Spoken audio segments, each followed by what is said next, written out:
The transcendental subject. Hegel avoided the dangers of using a method that was too determined, whether progressive or regressive. The fact that he always maintained the duality of the directions of the analysis and the unity of a phenomenological method prevents one from asking the preliminary questions that the thought of Kant and Fichte necessarily raised, posing a starting point that was too easy to justify in law after the fact. But this method will only become perfectly legitimate in Hegel when it has revealed its fertility, when it has resolved the very problem for which it was constituted. And the perpetual ambiguity of the method risks revealing itself from the outset as the momentary ambiguity of a ruse that attempts to reject the difficulty into a hidden beyond. For transcendental investigation leads at the end of the phenomenology of spirit to defining not this I think, which Kant makes the subject of all representation, nor even this Fichtean self, which is not disturbed by its equality with itself, but an absolute knowledge, which does not account for either the fact that it is absolute or the fact that it is knowledge. In other words, the difficulties which stopped Kant and Fichte at the very beginning of their approach immediately reappear and are constituted by the relations of the transcendental subject to the empirical subject and by the definition of this subject itself. But there is more. To these difficulties are added those of the Hegelian system itself, which neither Kant nor Fichte knew. By defining the transcendental subject as absolute knowledge, it seems difficult, despite the fact that it is absolute, to make it account for knowledge, since it is itself knowledge. It immediately demands another transcendental investigation which accounts for the possibility of this absolute knowledge. The definition of the transcendental as knowledge risks leading into regression, which will develop it to infinity if we do not first stop at a transcendental subject defined by Kant's I think or even Descartes' I am. If Hegel's I know risks providing a solution that is made from the very statement of the problem, the other principles in which we have attempted to found knowledge appears no more likely to discover this foundation. Descartes, seeking in evidence the root of all knowledge, perpetually oscillated between an I am, which accounted for the ontological status of knowledge by inserting it into being and at the same time constituting for him a promise of reaching this being, and an I think, which was the necessary condition for this being, discovered in the I am, to actually be the subject of knowledge. Only I think could explain that there was knowledge, even if it were this knowledge, but it was in itself insufficient to account for the fact that in being there was knowledge in general. The only true foundation was the I am, but it was inferential. Conversely, the fertility of I think remained unfounded. Stripped of the ontological concern, which divided the Cartesian principle between thought and being, the Kantian, I think, is effectively capable of accounting for knowledge in its universality, since there is no knowledge which is not a representation in the form of I think. The I think leaves the knowledge free to be this or that, or not to be, on the contrary, this or that. It is indifferent to any content of the representation. It lets the necessity escape from all sides of knowledge. This means that Kant makes the I think assume the universality of knowledge, but he must have the recourse to other principles, categories, and schemes to account for its necessity. The whole transcendental apparatus of Kant will be an attempt to fill the void of this I think, and to account an a priori knowledge, which he himself defined as universal and necessary. But insofar as the categories and schemes are not immediately enveloped in the necessity of I think, insofar as their necessity is still only an abstract necessity independent of actual representation, they are outside the circuit of the I think. Their existence is independent of the transcendental apperception without which there can be no representations, and independent of the I think by which this apperception is defined. And the I think loses by this very fact its universality, since it does not account for the existence of the categories as for the existence of a representation, and its universality is in fact only a false generality, outside of which it falls everything that is not actual representation, and it reveals by this vain claim universality what is its true nature, that of an empirical principle which accompanies each of my representations. Analysis shows us that the I think is simultaneously in Kant's thought an empty form of thought and an immediately knowledge of myself at each instant when I think. But this form and this knowledge are both equally incapable of founding knowledge. The first because it is indifferent to any content of knowledge, the second because it is only an aspect of this content. In other words, the I think is incapable of founding knowledge, either because it is knowledge of nothing or because it is knowledge of everything but the empirical and immediate.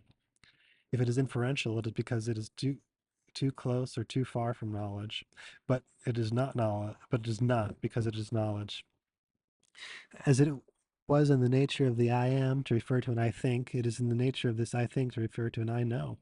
An I know which can, provided it is properly defined, can be the only truth of the I think, or of the transcendental subject. What made the weakness of the Kantian cogito was that it was not related to anything, and it was constituted without regard to the content which is knowledge itself. So much so that it cannot account for it without appealing to something external to it. The true I think, if it wants to be the sole and the total foundation of knowledge, must therefore be related to what is thought, to what makes knowledge effective. The relationship to oneself will not be primary in this cogito. It will be the relationship to experience, and the relationship to oneself will only be the natural meaning that will man itself in the relationship to what is not oneself.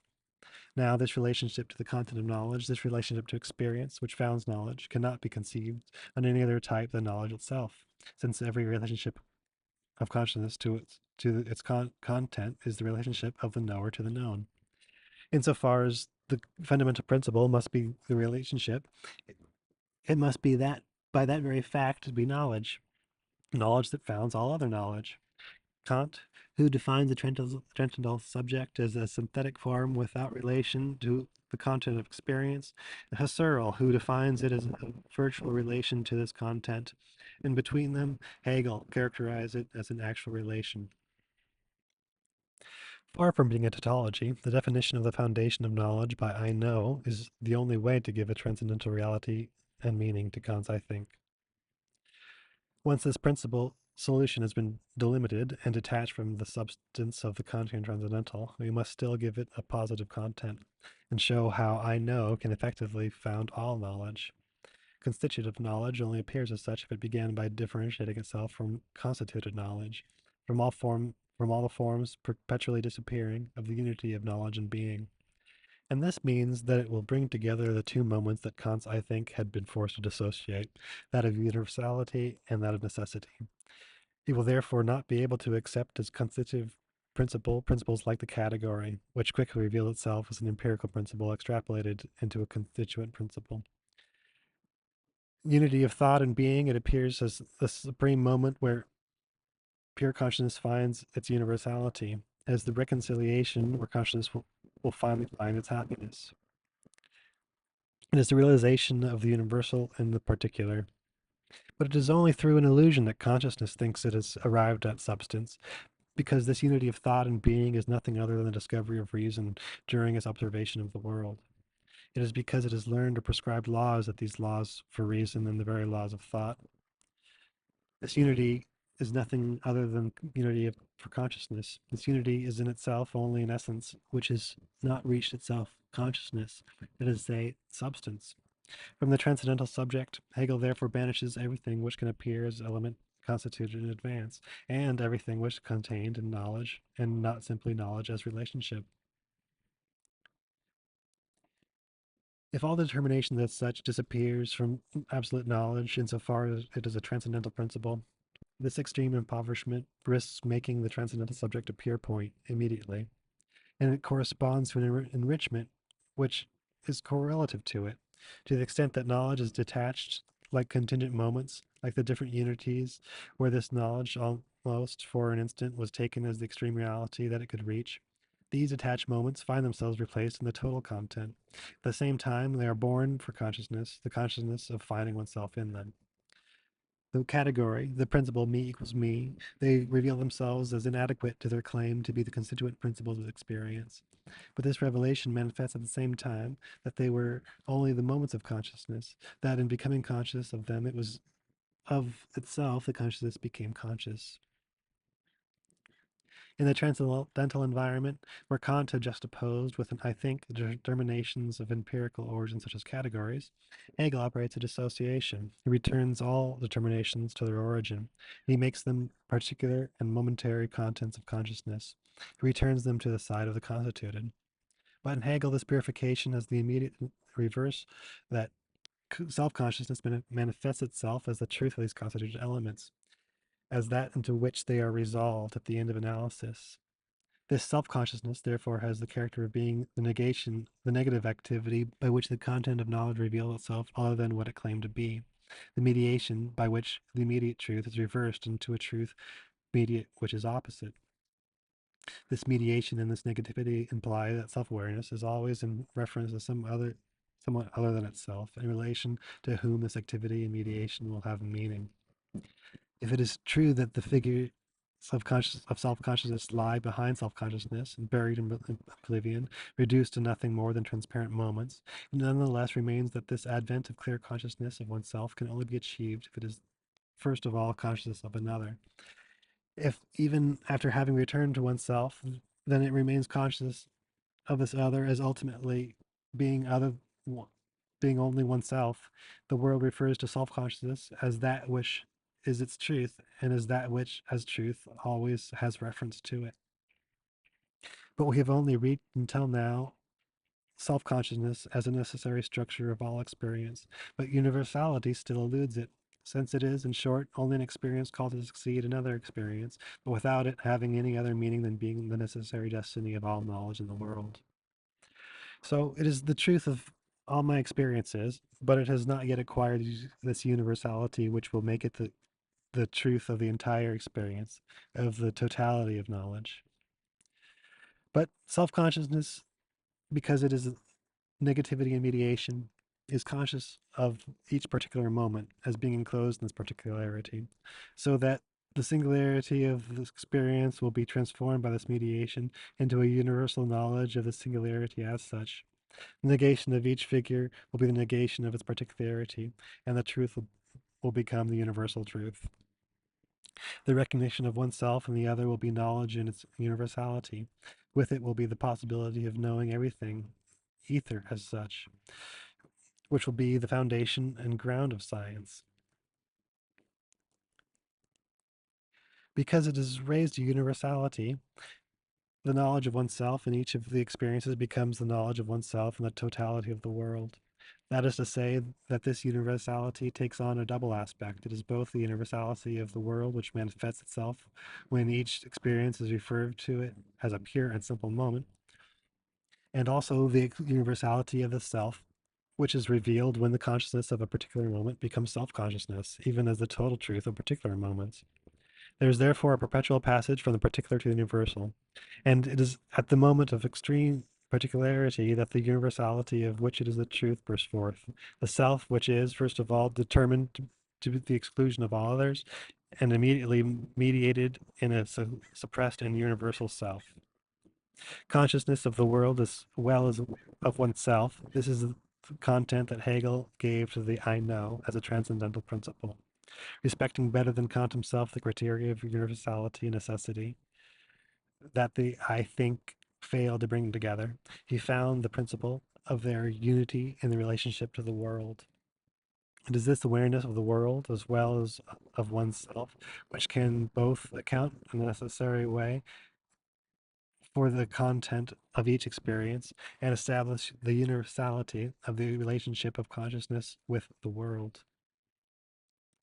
Once the Kantian obstacle of an empty I think, stripped of any relationship to the world, has been overcome, it still remains to be seen how this self-consciousness by which the I know was defined, this transcendental, can actually constitute a world experience. That it is a universal and necessary principle of knowledge, such does not yet prove that it and it alone makes this knowledge possible. It can only be the speculative meaning that the totality of the experience takes on for the philosopher who reflects on experience. It would be a philosophical lesson from history, or the constant element from which logically would isolate itself in each representation. It would be illegitimate to assimilate the speculative truth of experience with the constitutive principle of this experience. In concrete terms, the truth that we have arrived at is still only a truth of the Fichtean type. That is to say, that we still need to examine what is the link that unites the transcendental principle of I know and the established experience. We must still make, like Fichte, a deduction of representation, to escape from the extreme abstraction in which the consciousness of the world as well as of oneself is enclosed, an abstraction which was that of the Fichtean principle me equals me, and to move from the I think to the I know, it was necessary to overcome the Kantian obstacle, and it's now necessary to descend from an I know to the world that I actually know. We must overcome the Fichtean obstacle. This self, determined to the exclusion of all others, is immediately mediated in a surpassed and universal self. The intrinsic difficulties of Fichtean philosophy opposes the transcendental deduction in two successive ways. It seems contradictory to the period of youth. What was criticized was the termination in both concrete and empirical terms, in which the infinity of life was incarnated by the abstract principles of a formal logic. Also, this extreme impoverishment, he thinks during the Frankfurt periods, leads Fichte to determine the determinant, that is to say life, by the determined, that is to say logic, to reverse the roles and from the deepest abstraction to understand what is most concrete. Conversely, in Difference and in the Phenomenology of Spirit, Hegel reproaches Fichte for not having shown how the empirical subject was determined by the transcendental subject, and for having only conceived outside the transcendental self, concrete self, which strives towards the transcendental self without ever succeeding in reaching it. It follows that the system does not lead back to its starting point. The impossible adequacy of the empirical subject to the transcendental subject shows that the first is too determined, the second is insufficiently determined. The transcendental self could account for something other than the empirical self, which appears as if drowned in the transcendental self. The duty to be hovers above without limit. In short, Hegel criticizes Fichte in his early writings for confusing the determination of the transcendental and the empirical, and later for dissociating them. But in fact, these two criticisms are exactly correlative of each other, and in reality are one and the same. On the one hand, if the transcendental subject appears too narrow to account for the concrete totality of the empirical subject, it is because Fichte chose empirical determinations, those of formal logic, to give them as much extension as the transcendental field itself, so that it is the passage from a determination of the fact to an indetermination of law that Hegel aims here, or rather from a determinate determination to a determining determination. Fichte, believing that to remove all empirical determination from a principle was to make this principle indeterminate and determining, when in fact it was to deprive it of all of its effectiveness. But it turns out that the very way to make the determined indeterminate is still a way of determining it, since the principle of nature determined will receive indeterminacy like any other determination. That is to say, that extreme indeterminacy will only be a refusal of determination. That is to say, the refusal of everything that can be an empirical determination. This indeterminacy is not the suppression of everything that is other, but it is the rejection outside of oneself of all otherness. It is in this refusal of everything that is other to oneself that the great opposition of the empirical and the transcendental will be outlined as orders of two things that do not want to know each other. The empirical subject will be conscious of the transcendental subject as an inaccessible duty. The transcendental subject will be the simple category of the self, outside of which falls the multiplicity of other categories. Locked within themselves, they will have the feeling that God himself is dead, a harsh word in which is expressed the return of self of consciousness and the depths of the night of self equals self, a world which outside of everywhere knows nothing and no longer distinguishes anything. To contrast, in Fichte, speculative thought is too close and also too distant from itself, too distant because it borrows from what it is not and from the that is from the empirical, its fundamental determinations, and too close because it refuses to find a meaning outside itself, as in Hegel. The transcendental principle is not an I think, it is a knowledge, but a knowledge which does not envelop in itself the necessity of founding something other than a knowledge. All Wissenschaftslehre takes place at the level of knowledge, so that it is legitimate to ask, in the end, whether knowledge itself has indeed been founded, and in the event that it has been founded, of what knowledge is knowledge, what an extrinsic meaning it can possibly present. For Hegel, this transcendental knowledge which knows itself as the world envelops within itself something which is not knowledge, but world. This something is the totality of experiences, the course of events, during which absolute knowledge is constituted. When self-consciousness becomes conscious of the world as nothing other than itself, through this awareness it rises to universality. It reveals itself as a universal principle, which is the truth of each moment. And the destiny of each of these moments is to be absorbed in its transparency. It is to be nothing more than in one of its moments. Science fixed in its being becomes the consciousness, which is there at each moment of the world, because this moment of the world only exists modestly for it. The subject who knows becomes the subject who is. They are not only absolute subject, they are twice the absolute. The self, which is a being, the being, which is a self. The transcendental subject, therefore, enters the kingdom of effectiveness, no longer as a singular subject, but as a subject which contains not only its own being, but the being of everything which is not itself. It is the substance of everything that presents itself to them as external to them. The world is their absolute. It is the reality of predicates which are realized outside of it. It is their reality, their link, since the succession of attributes is nothing other than the way for self consciousness to know itself as well as the world. In the affective spirit, the distinctions as moments of the spirit are attributes of its substance. This fundamental affirmation that substance is subject brings Hegel beyond Kant and Fichte back to the ontological logic of Spinoza or Leibniz. As with Leibniz, the subject for whom there is an experience is also the substance in which experiences develop like so many attributes. As with Spinoza, the subject does only one thing with the being of the world. The world is a combination of attributes and models. Suffice it to indicate how this return to classical metaphysics is tempered by considerable differences, which at no time abolish either the Kantian discovery of the transcendental or the Hegelian method of the phenomenology. The Hegelian subject is immediately or immediately self-awareness, whereas the Spinoza subject ignores self-reflection. That by ignoring this reflection, it is devoid of what alone can characterize the subject as consciousness, that is to say, reflection. And finally, that furthermore, the Hegelian subject, because this reflection is what fundamentally characterizes them, can only think of the world as reflections of itself on itself. The world is nothing other than itself, conferring effectiveness on its representations which make it a world.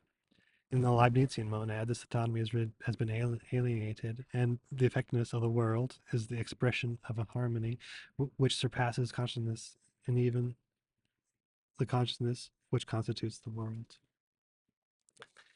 These differences are capital. It is not insignificant that Hegel used at the end of the Phenomenology of Spirit and in the preface that he composed subsequently the expressions of substance, subject, and attribute, which nowhere else appear in the PE. Hegel became aware of the need to define a subject that was not as ineffective as Fichte's transcendental ego, and to make a subject that constitutes the world, since the world is nothing other than the totality of experiences. This was, however, to come closer to the creator God of classical metaphysics, to make the link between phenomenology and logic perceptible. But from there to making the phenomenology of spirit end on the ontological logic, it is to make a step that is impossible to take when one considers the third moment by which the transcendental ego is constituted and which the moment of, which is the moment of the self. The impossibility of remaining at the substantial subject to which the analysis of self-consciousness has led is manifested in the very fact that it is the extreme opposition of this self-consciousness which, in its existence and its content, does not and cannot take any account of it.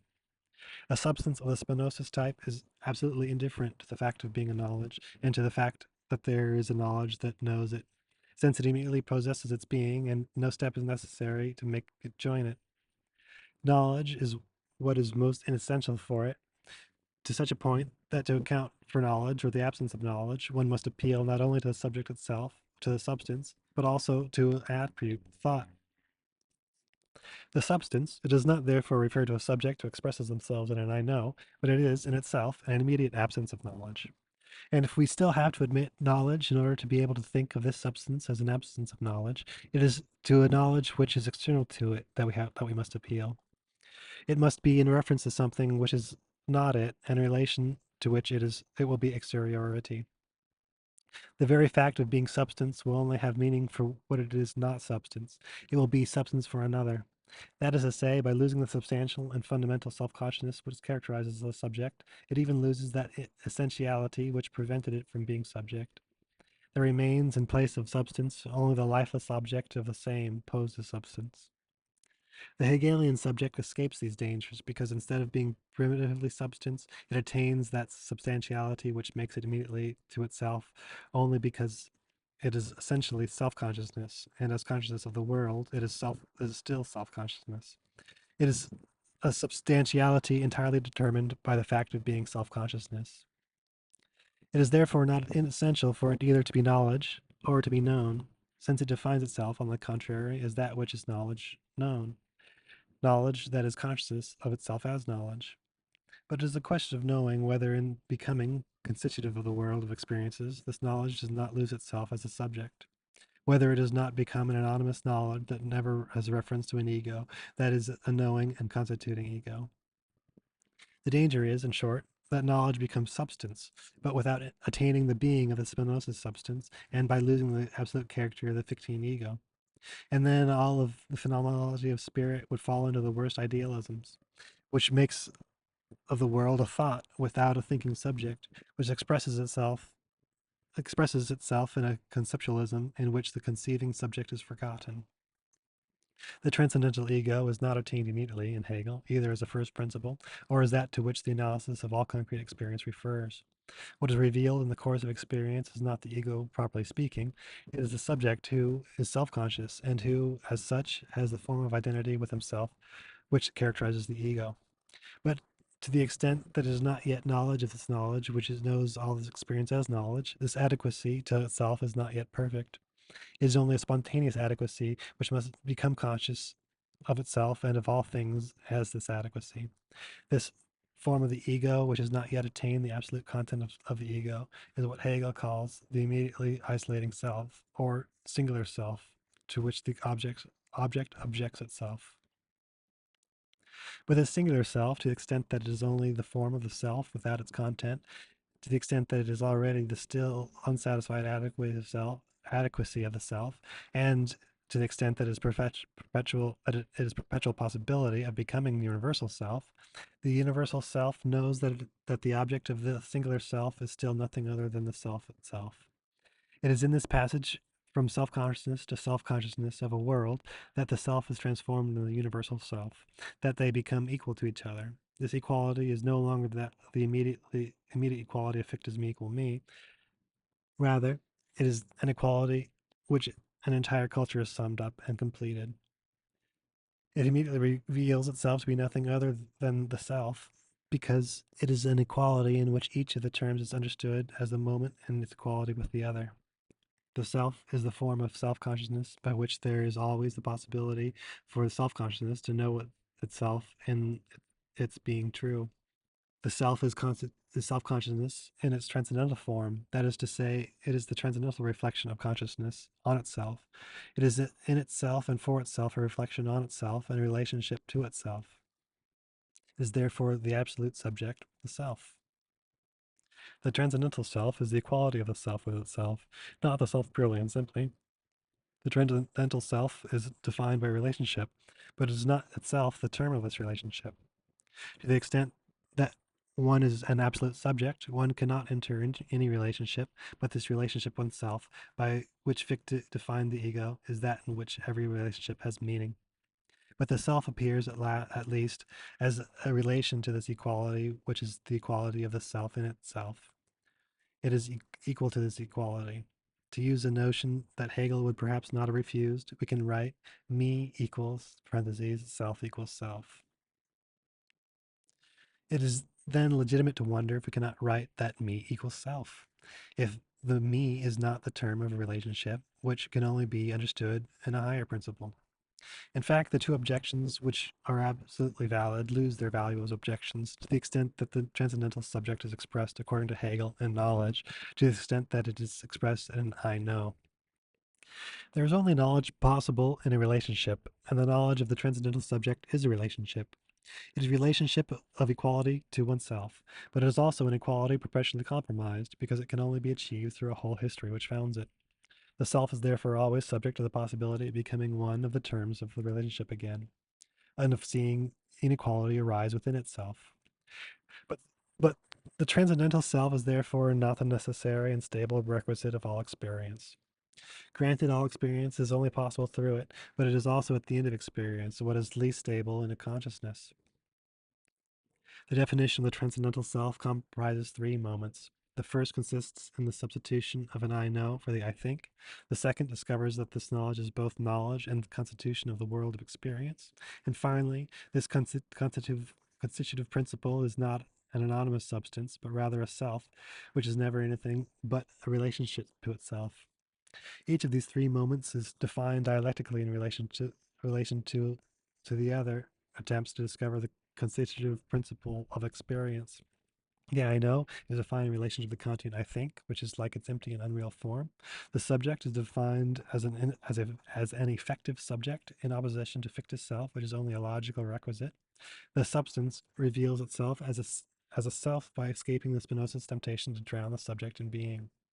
These three moments, which Hegel never dissociates, which mixed are found at different levels of the phenomenology of spirit, constitute in their unity a transcendental ego, which is found in its purity only at the end of the phenomenological development, and although it was already present at the beginning, to make it possible. This necessary presence of the transcendental ego at the very principle of speculation immediately poses after the analysis of this ego a new problem, that of knowing by what means the philosopher who thinks the phenomenological development of consciousness thinks this transcendental ego, without which he could not, in a general way, think. In short, it is the question of the status of the philosopher in relation to the transcendental which is now posed, which quickly manifests itself as the problem of expression and language.